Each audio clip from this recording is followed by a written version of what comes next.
Hello बच्चों। तो आज मैं आईएससी 2024-25 का जो स्पेसिमेन पेपर है उसका सेक्शन बी लेकर आ गया हूं। तो चलो जल्दी जल्दी स्टार्ट कर लेते हैं। तो बच्चों देखो, ये है अपना section B. Okay, section B का जो पहला क्वेश्चन है, question number 2। A dielectric slab of dielectric constant K, thickness T is introduced between the two plates of a capacitor of plate separation D. Okay, और यहां पर बोला गया है कि D is greater than T and common area A. The capacitance of the system is given as this much. C is equal to epsilon naught A divided by D minus T plus small t by K. How does the capacitance C modify in each of the following cases? तो पहला case क्या है, देखो बच्चों।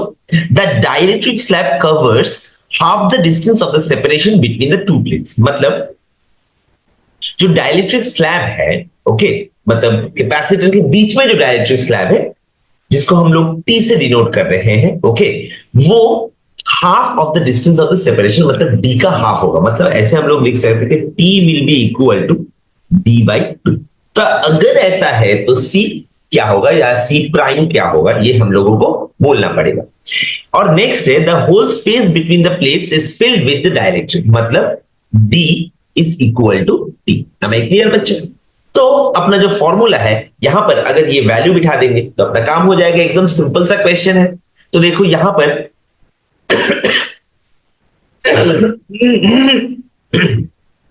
C prime is equal to, मतलब ए के बारे में मैं दिखा देता हूं, epsilon naught a divided by d minus T के जगह पर D by two plus T, मतलब डी बाई टू इंटू के। ओके, तो सी प्राइम हो जाएगा epsilon naught A D by two into one plus one by के। तो ये हो जाएगा अपना नया कैपेसिटेंस। ओके, और बी में जो है कि अगर टोटल जो पोर्शन है, जो कैपेसिटर है उसके बीच में जो टोटल पोर्शन है वो टोटली डाइलेक्ट्रिक स्लैब से ही भर दिया गया है। ओके, तो उस टाइम पे क्या होगा, D will be equal to T.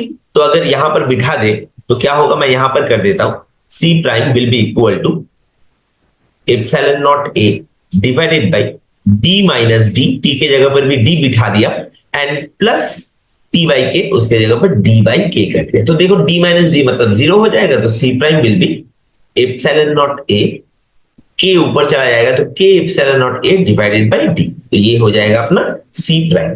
तो ये है दो आंसर, ये है अपना पहला आंसर, ये है अपना दूसरा आंसर। मतलब यहां पर देखो फॉर्मूला भी लिख के दे दिया गया है, तो ऑब्वियसली फॉर्मूला में तुम लोग प्रॉपर्ली बिठा लोगे और अपना आंसर मिल जाएगा। M I clear?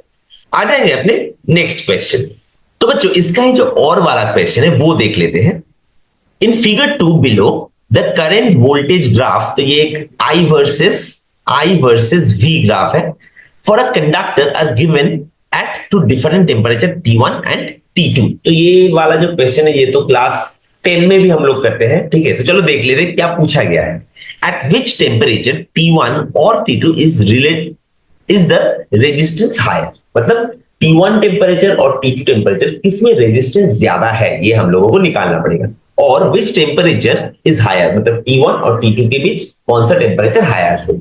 अब देखो यहां पर एक सिंपल सा मेथड हम लोगों को लगता है कि slope of IV graph, slope of IV graph is equal to I by V या del I by del V. तो इसको हम लोग, हमें पता है R is equal to V by I, तो आई बाई वी मतलब वन बाई आर।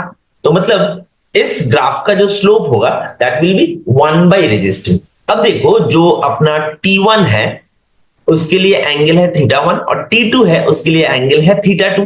और हम लोग यहां से जो ग्राफ है वहां से देख के ही बोल सकते हैं कि θ1 is greater than θ2, isn't it? तो ऑब्वियसली स्लोप फॉर T1 मतलब slope 1 will be greater than slope 2, isn't it? तो ऑब्वियसली देखो, क्योंकि हमें पता है कि slope of IV graph is 1 by R, तो ऑब्वियसली स्लोप 1 ग्रेटर है स्लोप 2 से। तो हम लोग बोल सकते हैं कि R1 will be lesser than R2, क्योंकि जिसका स्लोप ज्यादा है उसका रेजिस्टेंस कम होगा। समझ में आया बच्चों? तो यहां पर R1 will be lesser than R2। अब देखो R1 मतलब किस टाइम पे, जो T1 टेम्परेचर में है, और R2 रेजिस्टेंस किस टाइम पे, जो T2 टेम्परेचर में है। तो हम लोगों को सबसे पहले ये बोलना पड़ेगा कि कौन सा टेम्परेचर हायर है। अब देखो, इन केस ऑफ कंडक्टर हमें पता है कि अगर किसी भी कंडक्टर का टेम्परेचर बढ़ जाए तो उसका रेजिस्टेंस बढ़ जाता है, isn't it? तो अगर R2 रेजिस्टेंस ज्यादा है तो obviously T2 temperature will be greater and T1 temperature will be lesser. समझ में आया बच्चों? तो पहला क्वेश्चन, एट विच टेम्परेचर T1 और T2 the resistance is higher. तो T2 टेम्परेचर में रेजिस्टेंस हायर होगा एट T2 टेम्परेचर, ये अपना पहला answer. And next answer, which temperature T1 और T2 इज हायर, तो obviously T2 is higher. Am I clear? तो यहां पर मैंने आंसर भी लिख दिया और उसका जो सोल्यूशन होगा, वो जो एक्सप्लेनेशन होगा, वो भी मैं तुम लोगों के साथ अच्छे से शेयर कर दिया। एम आई क्लियर बच्चों? आ जाएंगे अपने नेक्स्ट क्वेश्चन। तो बच्चों, अपना जो नेक्स्ट क्वेश्चन है, that is question number 3। Arrangement of N oxygen ion and 2 hydrogen ions in a water molecule is shown in figure 3। तो ये जो फिगर है यहां पर देखो, ये यहां पर एक ऑक्सीजन आयन है, ओके, ये है ऑक्सीजन, ऑक्सीजन, और यहां पर 2 हाइड्रोजन आयन, यहां पर 2 हाइड्रोजन आयन, ओके। तो देखो, मतलब यहां पर एक हाइड्रोजन आयन, यहां पर एक hydrogen ion, okay. Calculate electric dipole moment of water molecule, express your answer in terms of E, I and theta, okay. Sorry, E, L and theta, मतलब ये है एल लेंथ, ओके, ये L length. तो ई, L और theta के respect में हम लोगों को ये बताना पड़ेगा। तो देखो, ये जो क्वेश्चन है ये थोड़ा मुझे स्मार्ट क्वेश्चन लगा, मतलब थोड़ा एप्लीकेशन, प्रॉपर एप्लीकेशन जहां पर बोला गया है, ठीक है। ये इस क्वेश्चन को हम लोग ऐसा पकड़ सकते हैं, ठीक है, कि ये ऐसा क्वेश्चन है, ओके। तो चलो, मजा आएगा, जितना जितना ज्यादा ऐसा टाइप क्वेश्चन होगा उतना ज्यादा मजा आएगा। और मैं ये एक बात भी तुम लोगों को बता देता हूं, मुझे नहीं लगता और बहुत सालों तक ये चलता रहेगा कि आईएससी का पेपर बहुत इजी होगा। मतलब अगले साल तुम लोग जो देने जा रहे हो, मतलब अभी जो बच्चे क्लास 12 में है, जो अगले साल 2025 में आईएससी एग्जाम देने जा रहे हो, तो physics exam will be relatively difficult than this year, okay. मतलब ये ईयर जो एग्जाम हुआ उससे तो डिफिकल्टी होगा, मतलब एप्लीकेशन बेस्ड क्वेश्चन और भी ज्यादा आएगा और डेरिवेशन कम हो जाएगा, ओके बच्चों। तो देखो, यहां पर ये है नेगेटिव, ये है नेगेटिव, ओके, और ये है हाइड्रोजन इज पॉजिटिव। समझ में आया? अब देखो, तो यहां पर कैसे है, हमें पता है in case of an electric dipole का जो डाइपोल मोमेंट होता है वो नेगेटिव से पॉजिटिव की तरफ होता है। तो यहां पर ये डाइपोल है और ये दूसरा डाइपोल। अब देखो, दोनों ही सेम अमाउंट में नेगेटिव एंड पॉजिटिव चार्ज से बना हुआ डाइपोल है, तो ऑब्वियसली दोनों का ही जो डाइपोल मोमेंट होगा उसको मैं पी पकड़ लेता हूं, ओके। तो मतलब दोनों का ही डाइपोल मोमेंट सेम होगा, इजंट इट? तो उसको मैं पी पकड़ लिया और ये जो एंगल है दैट इज थीटा, ओके बच्चों। तो calculate the electric dipole moment of water molecule. तो टोटल डाइपोल मोमेंट कितना होगा? पी नेट अगर लिखा जाए उसको, तो P net will be equal to root over P square plus 2p into P, मतलब 2p square cos theta, okay बच्चों। तो यहां पर हम लोग ऐसे लिख सकते हैं कि that is 2p square plus 2p square into cos theta, okay बच्चों। तो यहां पर हम लोग अगर 2p स्क्वायर को कॉमन ले लेते, 2p स्क्वायर को अगर कॉमन ले लिया तो 1 प्लस कॉस थीटा हो जाएगा, ओके। अब देखो, यहां पर ये बोला गया है कि जो एक्सप्रेशन होगा उसको ई, एल एंड थीटा के रेस्पेक्ट में हम लोगों को निकालना पड़ेगा, इजंट इट? तो डाइपोल मोमेंट जो है P, that P is equal to charge, any one charge into distance between the two charges, isn't it? तो यहां पर चार्ज क्या है? इलेक्ट्रॉन, मतलब यहां पर एक नेगेटिव चार्ज मतलब एक इलेक्ट्रॉन, एक्सेस इलेक्ट्रॉन, और पॉजिटिव चार्ज मतलब लेस इलेक्ट्रॉन, इजंट इट? तो हम लोग इसको ऐसे पकड़ लेते E इंटू एल। Am I clear? तो अगर P स्क्वायर की जगह पर E इंटू एल बिठा देंगे तो यहां पर ये ऐसा हो जाएगा कि 2 E square L square into 1 plus cos theta, okay. अब इसको मैं इस तरफ लिख लेता हूं, तो P net will be equal to, देखो E और L ये बाहर निकल जाएगा, तो E L with in bracket it will be 2 plus 2 cos theta. Okay बच्चों, तो स्क्वायर रूट के अंदर ये 2 इंटू 1 प्लस कॉस थीटा हो जाएगा। ओके बच्चों, अब ये जो कॉस थीटा है, इसको अगर मैं कॉस 2 थीटा का जो फॉर्मूला होता है, मतलब 2 कॉस स्क्वायर थीटा माइनस 1, ये जो फॉर्मूला होता है, ठीक है, उस फॉर्मूला के रेस्पेक्ट में मैं इसको लिखता हूं। तो कैसे लिखा जाएगा, देखो E into L root over 2 into 1 plus, अब देखो कॉस 2 थीटा मैंने बोला है, ये तो कॉस 2 थीटा नहीं है, ये तो कॉस थीटा है, तो इसको हम लोग ऐसे बोल सकते हैं cos 2 into theta by 2, that is equal to 2 cos square theta by 2 minus 1। तो यहां पर अगर वो लिख देते 2 cos square theta by 2 minus 1, तो देखो माइनस 1 और ये प्लस 1 कट जाएगा, तो 2 टू द 4, ये 4 आ गया बाहर, मतलब 2EL, और यहां पर अंदर रह गया cos स्क्वायर थीटा बाई 2। ये अब देखो ये भी तो cos स्क्वायर थीटा बाई 2 है, तो ये हो जाएगा 2EL into cos theta by 2, तो that will be the net electric dipole moment. और देखो ये EL और थीटा के रिस्पेक्ट में ही ये निकला है। एम आई क्लियर, समझ में आया बच्चों? तो ये एक, मेरे हिसाब से मैं तो इसको एक स्मार्ट क्वेश्चन कहूंगा। ओके, ये क्वेश्चन मुझे पसंद आया है। ओके, अच्छा क्वेश्चन, ठीक ठाक सर। ओके, बहुत बढ़िया भी नहीं, मतलब बहुत डिफिकल्ट भी नहीं, लेकिन थोड़ा सा तो एप्लीकेशन बेस्ड आईएससी कर रहा है, बना रहा है, विच इज गुड। ओके, तो चलो आ जाएंगे अपने नेक्स्ट क्वेश्चन। नेक्स्ट क्वेश्चन जो है that is question number 4। Question 4 में क्या बोला जा रहा है कि figure 4 below shows a part of an electric circuit. तो यहां पर एक इलेक्ट्रिक सर्किट का एक पार्ट दिखाया गया है। पहला क्वेश्चन पूछा जा रहा है, अप्लाई किरचॉफ जंक्शन रूल, मतलब जो करंट लॉ है, to the junction A to find current flowing through a 5 ohm resistor. Okay, मतलब ये जो 5 ओम रेजिस्टर है, इसमें से जो I2 करंट जा रहा है, मतलब I2 का वैल्यू कितना है, वो हम लोगों को निकालना पड़ेगा। तो चलो देख लेते हैं। अब देखो यहां पर 5 ampere amount of current flow कर रहा है। इस जंक्शन में 5 एम्पियर करंट एंटर कर रहा है, मतलब 5 एम्पियर करंट लीव करेगा।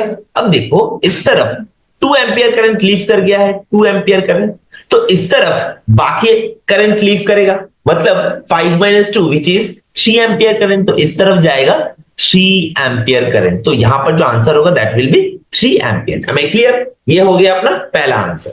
और नेक्स्ट क्या पूछा गया है, apply Kirchhoff's loop rule, okay, या voltage law to the loop ABDA to find current flowing through 7 ohm resistor. मतलब ये जो 7 ओम रेजिस्टर है, इसमें से कितना करंट फ्लो हो रहा है, ये हम लोगों को निकालना पड़ेगा। तो चलो देख लेते हैं। यहां पर हम लोग, यहां पर अगर लूप रूल अप्लाई करें, तो मैंने क्लॉकवाइज डायरेक्शन ले लिया, तो यहां पर अगर लूप रूल अप्लाई करें तो जो इक्वेशन होगा वो मैं लिख लेता हूं। देखो ये जो ABDA सर्किट है, इस सर्किट में कोई भी सेल तो हम लोगों को दिख नहीं रहा है, तो ऑब्वियसली मैं 0 लिख लेता हूं। इज इक्वल टू, अब देखो यहां पर ये, यहां से 4 ओम रेजिस्टेंस से 2 एम्पियर करंट फ्लो हो रहा है, और जो एरो है क्लॉकवाइज है, वो करंट के डायरेक्शन में है, तो वो प्लस होगा। तो ऑब्वियसली इसको मैं लिख देता हूं 4 इंटू 2। अब यहां पर I3 जो 7 ओम से जा रहा है, वो भी देखो सेम डायरेक्शन में, वो भी क्लॉकवाइज ही है, तो मतलब प्लस होगा, तो ये भी हो गया 7I3। और यहां पर जो क्लॉकवाइज डायरेक्शन है और करंट का डायरेक्शन है, ये देखो ऑपोजिट है, तो ऑब्वियसली यहां पर हम लोग क्या कर देंगे, -5I2। ओके बच्चों, तो अब I2 का वैल्यू भी मैं लिख देता हूं, I2 लिखने से कोई फायदा नहीं है, ठीक है। तो I2 का वैल्यू है 3 एम्पियर, तो 5 इंटू 3। ओके, तो यहां से हम लोगों के पास I3 का वैल्यू आ जाएगा। तो चलो देख लेते हैं। This is 0 is equal to 8 minus 15 plus 7I3। तो 8 माइनस 15 मीन्स -7, तो I3 is equal to 1 ampere current. Okay, तो ये जो आंसर हो जाएगा that will be 1 ampere. Okay, तो ये अपना दो आंसर निकल गया। तो ये हो गया अपना इस क्वेश्चन का सॉल्यूशन। समझ में आया बच्चों? आ जाएंगे नेक्स्ट क्वेश्चन। तो बच्चों नेक्स्ट क्वेश्चन जो है दैट इज, इसका ही जो और है वो क्वेश्चन है ये। क्या पूछा जा रहा है, in a potentiometer a cell is balanced against 110 centimetre. When the circuit is open, a cell is balanced at 100 centimeter when short circuited through a resistance of 10 ohm.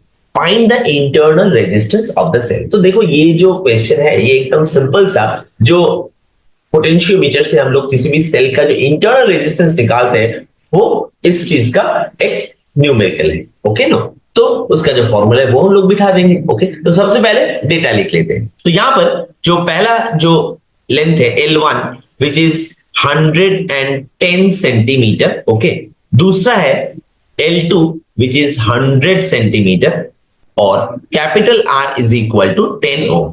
Formula लिख लेता हूं यहां पर, small r is equal to capital R into L1 by L2 minus 1। Okay, तो अब अगर यहां पर मैं सारा वैल्यूज बिठा दूं, मतलब R का वैल्यू 10, L1 बाई L2 मतलब 110 डिवाइडेड बाई 100 माइनस 1। ओके, तो यहां पर जो आंसर निकलेगा that will be 1 ohm. Okay बच्चों, तो ये हो गया internal resistance of the cell. तो हो गया अपना, ये भी एक एकदम सिंपल सा फॉर्मूला बेस्ड क्वेश्चन है। ओके, आ जाएंगे अपने next question. Next question is question number 5। यहां पर क्या पूछा जा रहा है, figure 5 are two long parallel wires carrying current in the same direction such as I1 is lesser than I2। अब देखो यहां पर 1 और 2, ये है 1 और ये है 2। 1 से I1 करंट फ्लो हो रहा है और 2 से I2 करंट फ्लो हो रहा है, और देखो दोनों ही डाउनवर्ड डायरेक्शन, मतलब सेम डायरेक्शन में दोनों ही फ्लो हो रहा है, दोनों ही मूव कर रहा है सेम डायरेक्शन में करंट। ओके, यहां पर पूछा जा रहा है in which direction will wire I1 move. I1 जो वायर है, मतलब जिससे I1 करंट फ्लो हो रहा है, मतलब ये जो पहला वाला वायर है, ये जो वायर है ये किस तरफ मूव करेगा। तो देखो बच्चों, हम लोगों को पता है कि जब करंट दो वायर से मूव कर, मतलब दो पैरेलल करंट कैरिंग कंडक्टर रखा गया है और दोनों में से ही करंट सेम डायरेक्शन में मूव कर रहे हैं, तो उस टाइम पे दो एक दूसरे को अट्रैक्ट करता है, और जब ऑपोजिट डायरेक्शन में मूव करता है तो एक दूसरे को रिपेल किया जाता है, इजंट इट? ये तो हम लोगों को पता है। अब जो फोर्स पर यूनिट लेंथ का जो फॉर्मूला है that is small f is equal to mu naught I1 I2 divided by 2 pi r, मतलब r is the distance between the two current carrying conductor. Okay, straight current carrying conductor. अब देखो यहां पर I1 और I2 ये कम ज्यादा है, इससे कोई फर्क नहीं पड़ता। क्यों? क्योंकि दोनों ही एक दूसरे को इक्वल अमाउंट में फोर्स देगा। वो अट्रैक्शन हो या रिपल्शन हो, वो अलग बात है। अब देखो यहां पर दोनों ही डाउनवर्ड डायरेक्शन या सेम डायरेक्शन में करंट फ्लो हो रहा है, इजंट इट? अब एक दूसरे को ये क्या करेगा, अट्रैक्ट करेगा, इजंट इट? तो अगर I2 मतलब सेकेंड वाला वायर अगर फर्स्ट वायर को अट्रैक्ट करता है, तो ऑब्वियसली फर्स्ट वाला वायर जो मूव करेगा वो राइट साइड में मूव करेगा। तो अपना जो पहला क्वेश्चन का आंसर होगा that will be in right side और टुवर्ड्स राइट, इजंट इट?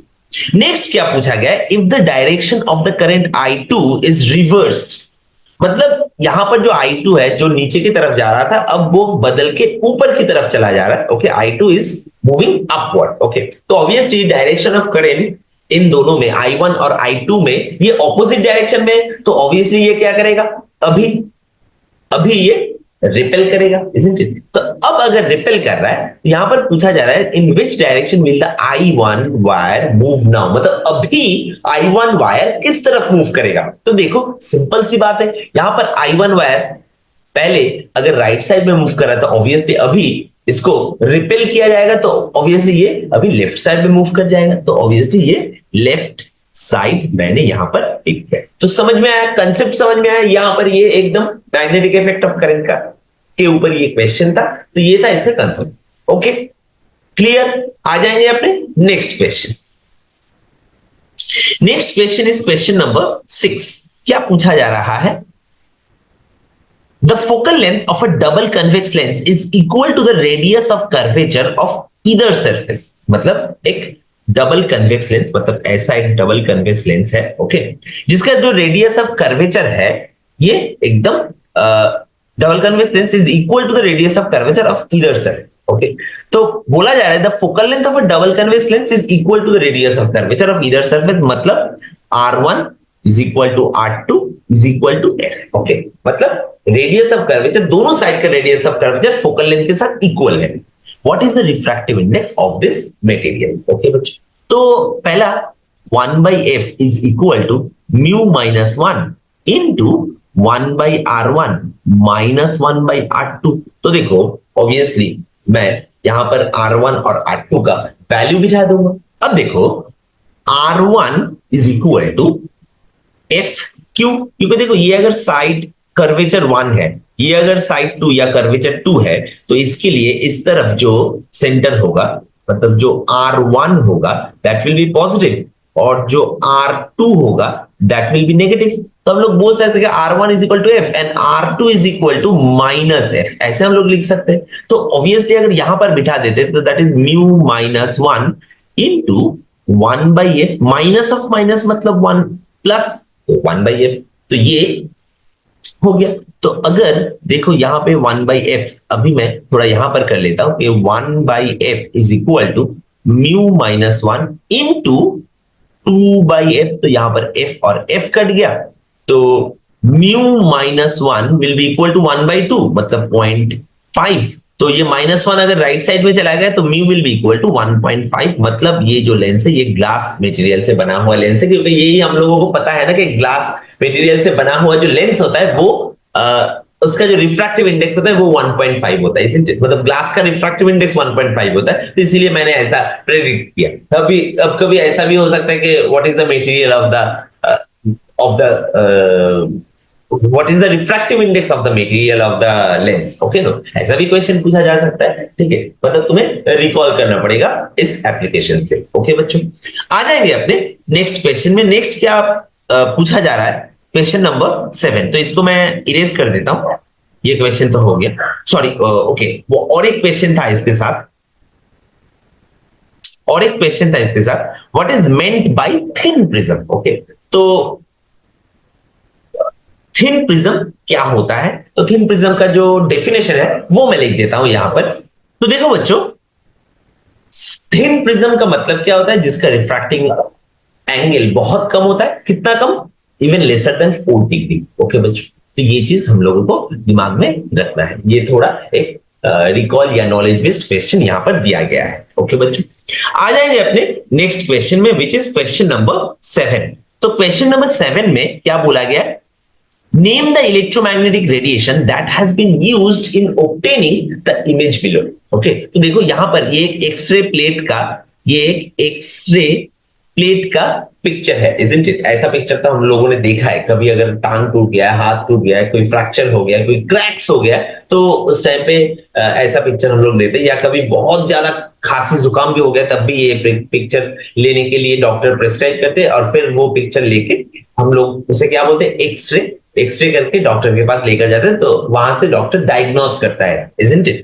तो वैसे ही यहां पर भी वैसे ही एक एक्सरे प्लेट का देखो, एक इस जो चेस्ट पोर्शन और इस तरफ का शोल्डर का एक पिक्चर दिखाया जा रहा है, तो ये एक्सरे प्लेट का पिक्चर है। तो किस पिक्चर से, मतलब किस रेडिएशन से ये लिया गया, that is x ray.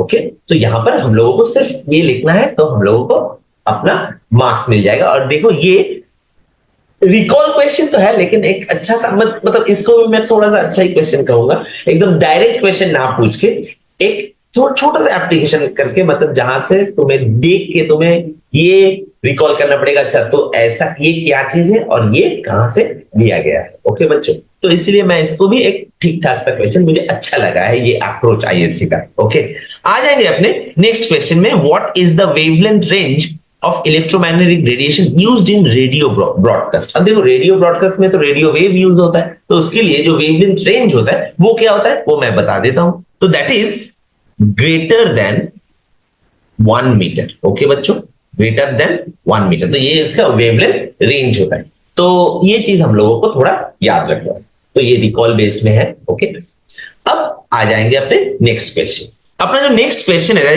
That is question number 8। Okay, तो क्वेश्चन नंबर 8 में क्या बोला गया है, how does stopping potential in photo electric emission vary. तो फोटो इलेक्ट्रिक एमिशन में जो स्टॉपिंग पोटेंशियल होता है, ओके, स्टॉपिंग पोटेंशियल को हम लोग कैसे डिनोट करते हैं, हम लोग V नॉट से डिनोट करते हैं। V not is the stopping potential, isn't it? तो वो कैसे वैरी करता है if the intensity of incident radiation increases. Okay बच्चों, अब देखो, अगर इंसिडेंट रेडिएशन का इंटेंसिटी बढ़ जाता है तो ऑब्वियसली उसका फ्रीक्वेंसी में तो कोई चेंज नहीं होगा, और अगर फ्रीक्वेंसी में चेंज नहीं होगा तो ऑब्वियसली एनर्जी में भी कोई चेंज नहीं होगा। क्योंकि हमें क्या पता है, energy is equal to H into nu. अब देखो, इंटेंसिटी चेंज होने से क्या होगा, ज्यादा नंबर ऑफ फोटॉन्स आएगा, ओके नो। तो ऑब्वियसली फ्रीक्वेंसी में चेंज नहीं होगा तो एनर्जी में भी कोई चेंज नहीं होगा, और अगर जो इंसिडेंट फोटोन है उसका अगर एनर्जी में कोई चेंज नहीं हो रहा है तो ऑब्वियसली स्टॉपिंग पोटेंशियल में भी कोई चेंज नहीं होगा, इज़न्ट इट? समझ में आया बच्चों? तो यहां पर हम लोग सिंपली लिख देंगे no change. Okay, next is the frequency of incident radiation decreases. Okay, अब देखो, अगर इंसिडेंट रेडिएशन का जो फ्रीक्वेंसी है वो अगर कम हो जाता है, फ्रीक्वेंसी कम हो गया मतलब इंसिडेंट फोटोन का एनर्जी कम हो गया, और अगर इंसिडेंट फोटोन का एनर्जी कम हो गया तो ऑब्वियसली जो स्टॉपिंग पोटेंशियल है वो भी कम हो जाएगा। कैसे? देखो, यहां पर मैं फॉर्मूला लिख देता हूं जो आइंस्टाइन्स इक्वेशन है, H nu is equal to E V naught plus H nu naught. Okay, अब देखो, किसी भी एक पर्टिकुलर ऑब्जेक्ट के लिए ये जो एच न्यू नॉट है ये तो कांस्टेंट है, इजंट इट? इसको छोड़, ये है इंसिडेंट फोटोन का जो टोटल एनर्जी, तो ये छोड़ के जो बाकी पोर्शन रहेगा जो काइनेटिक एनर्जी है, तो that is equal to EV naught, isn't it? तो अब ये जितना ज्यादा होगा, क्योंकि ये कांस्टेंट है, ये कांस्टेंट है, तो ऑब्वियसली ये जितना ज्यादा होगा तब ये भी ज्यादा होगा, और ये अगर कम होगा तो ये भी कम होगा। अब देखो, अगर फ्रीक्वेंसी कम हो जाता है, अगर फ्रीक्वेंसी डिक्रीज कर जाता है तो ऑब्वियसली ये जो ई वी नॉट है ये भी डिक्रीज हो जाएगा। अब ई तो कांस्टेंट है तो वी नॉट डिक्रीज हो जाएगा, यहां पर ये क्या होगा, stopping potential will decrease. Am I clear बच्चों? समझ में आया? तो ये था अपना आईएसएस स्पेसिमेन पेपर का सेक्शन बी।